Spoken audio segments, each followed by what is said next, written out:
Hi, this is Jonathan Rosenhead, Jerusalem psychotherapist. This week's Torah and Psychology post of Parashat Terumah is going to discuss optimism versus pessimism. In this week's Parasha, we read about the Kelim in the Mishkan and their dimensions. And the Aron HaKodesh is the only vessel that all its measurements are half measurements. 2.5 cubits by 1.5 by 1.5.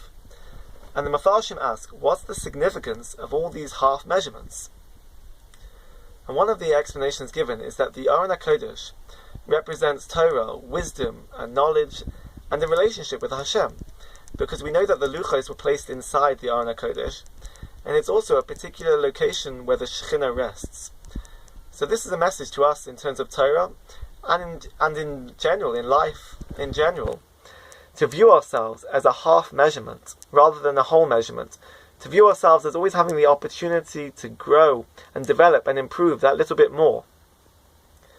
But there's a danger to this half measurement. Do we view it as a half measurement that is half empty or half full? A little bit like the metaphor of, is the glass of water half empty or half full? Because this half measurement we can view it as an opportunity and a challenge to grow and improve ourselves. But perhaps we view ourselves as being limited or deficient. And in psychology, this relates to the idea of optimism versus pessimism. And we know from the research that in general there are people that have a natural proclivity towards optimism or pessimism. But fortunately, optimism is something that can also be nurtured through a number of therapeutic techniques. So for example, it's important to try to identify and challenge any negative thought patterns or negative thoughts that we have. Try to reframe the way that we look at things and the way that we think about ourselves. And this can also include focusing on the positive. And related to this is that we should try to identify what our skills and our talents are and engage in tasks and set targets that really utilize these talents and skills to give ourselves the impression of success and competency.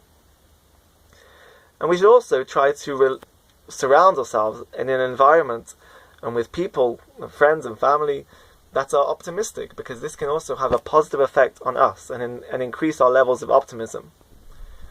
So what does the research show about optimism? What are the consequences of being optimistic? So it's pretty clear cut, and the impression from the research shows that optimism has a general positive effect on one's mental health and physical well-being. It encourages one to feel happier and improves relationships with people. So it's important to try to be as optimistic as possible, to view ourselves not as being complete and whole, but as a half measurement, with opportunity to grow and develop. Have a great Shabbos, keep well.